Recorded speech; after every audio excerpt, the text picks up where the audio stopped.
Hello again, we are back with another painting session, this time taking on the infamous Dark Souls 1 boss, Chaos Witch Quelaag. One of the daughters of Izalith, this Blighttown residing spider woman can dispatch you pretty quickly with her streams of lava. So let's buckle up and enter the spider cave.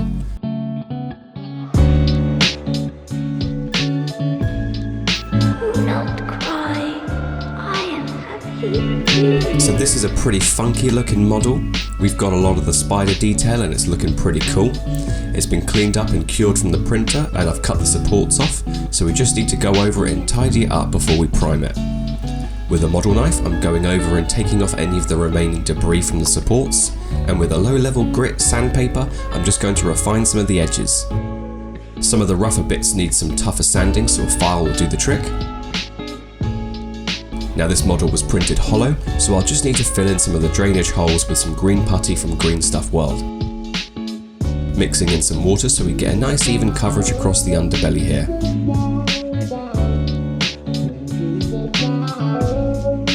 Now off I go to prime it outside. Done. A top coat of grey sear and a bottom coat of Chaos Black will do the trick. Now just to line up the paints. As per usual, we're starting off with a layer of Basilicanum Grey. I use this contrast paint across loads of miniatures as it's so good at sneaking into the little ridges and dips to give some good detailing. It really is magic stuff. The spider is quite dark and it's hard to gauge its colour underneath all of the fire and lava that's flying around the arena, so this contrast paint will act as a good base coat for us as it's a bit more interesting than just having it black. Be sure to cover the legs and the face, but leaving its claws as they will be painted later. For the mouth, I'm starting with a layer of Screaming Pink. This is a really nice vibrant colour and it will stand out well from the dark contrast grey. So just get a good first coat of this across the tongue, the gums and the little side parts of the mouth. And for the claws and teeth, I'm putting on a base coat of Wraithbone. This is a great base colour to apply contrast paints to, as it has a bit more colour to it than Corax White. You can actually download the Games Workshop app and it will show you how different contrast paints react to different undercoats. I went there the other day, he showed me it and I was actually pretty impressed with how good it was. It's also super useful when planning out your next colour scheme. So, with just using a small layer brush, I'm just covering all the nasty little teeth and big old gnashes this spider has. Then, as mentioned before, I'm putting on a coat of Skeleton Horde over the top. This contrast paint is awesome for painting skeleton armies, especially if you've got so many to do, like I did with my Catacombs expansion that I made for the board game. It's also great for things like teeth and claws like I'm doing here. For some extra colour in the mouth, I'm applying a thin layer of Mephiston Red, give it a bit of reddish tint to certain areas.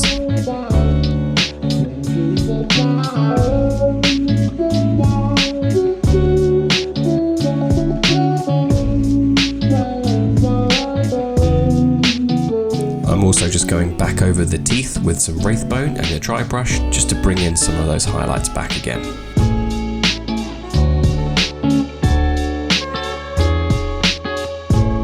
Next up, I'm painting the sword and just using a small dry brush and dry brushing on some lead belcher over it. Then I'm going over that and edge highlight and adding in some lighter shades with some Ironbreaker. This is a nice shiny glimmery kind of metal paint and I think it's really nice for adding in extra details. Back to the mouth again and we're finishing it off with some lighter tones of Bugman's Glow. This will give a good amount of variation in the colour.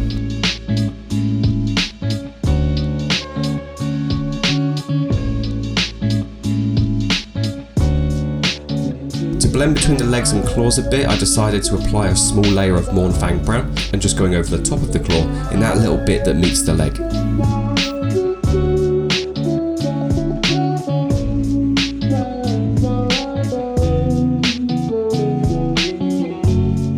Hitting up the airbrush and we're going to add some different tones to the body. Starting off, we're filling it up with some Ishan Grey and mixing in some paint thinner as always when we're airbrushing.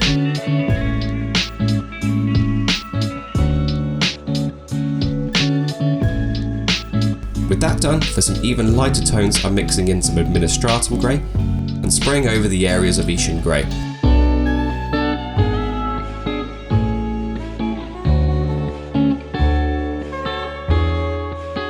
Then, in the same way we painted Yorm and the Twin Princes, I'm spraying on Flesh Tearer Red to areas that I previously sprayed with some Korax White.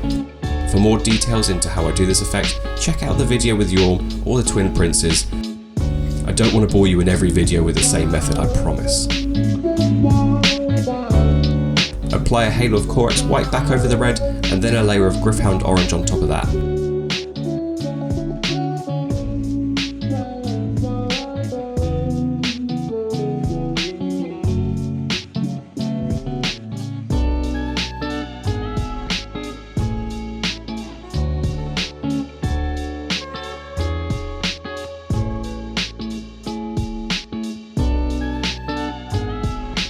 With the orange done, I'm carefully painting the eyes with some Korax White, being careful not to slip and paint all over the face, just getting all these little eyes done. I'm also going to edge highlight some of the white to the raised edges of the face, so when I come to spray some yellow on, it should appear brighter here, I think. Then, while I'm at it, I'm just going to add some highlights to these big old chompers.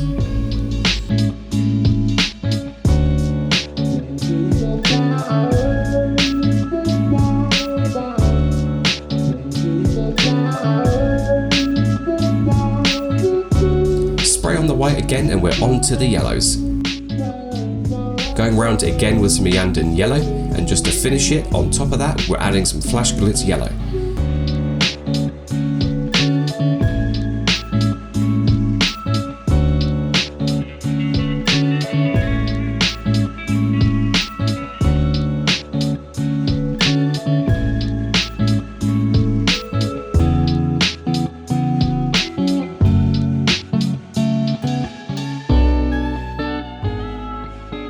With the airbrushing done, it's time to go over some details again with the Basilicanum Grey, just to reintroduce some shadows that we've lost.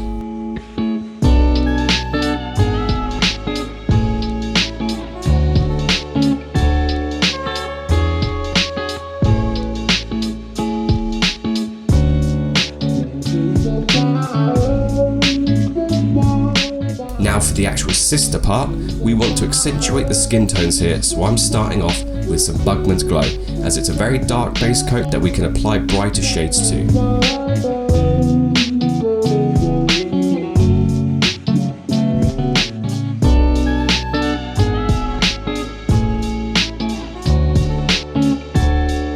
Now, with the entire skin coated, I'm adding some Cadian flesh tone on top. I'm applying this to the raised areas where there won't be much shadow, just to bring some life into it.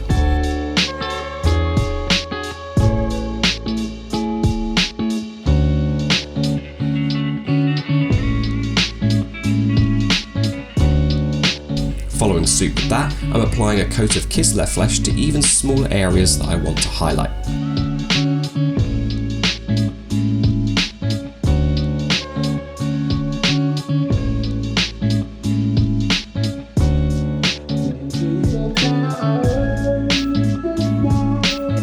With the skin painted, it's onto the hair, and I'm starting off with a base coat of Kassakan flesh and applying a nice thin layer across all of it. Then, on top of that, I'm adding in some Mornfang Brown and mixing it into the wet palette, just to add highlights to the hair, and then a layer of Rhinox hide to add some deep, richer tones to different areas.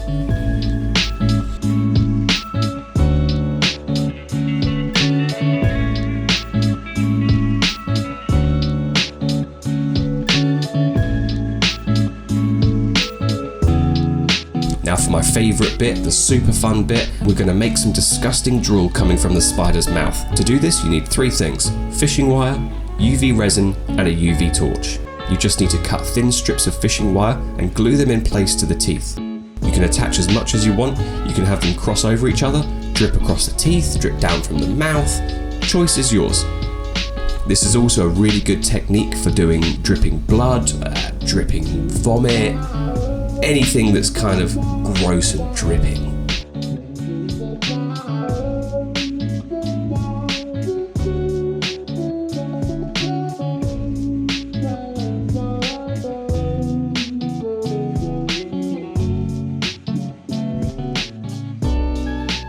The next step is to carefully drip some UV resin to the top of the wire and let it slowly slide down the fish wire. Then, Quickly grab your UV torch and shine it on the resin. This resin reacts super quickly to UV light and dries almost instantly, so it is an awesome technique for this. Just repeat this method across all the strands of fish wire and you should have a pretty good collection of spit strands. Wow.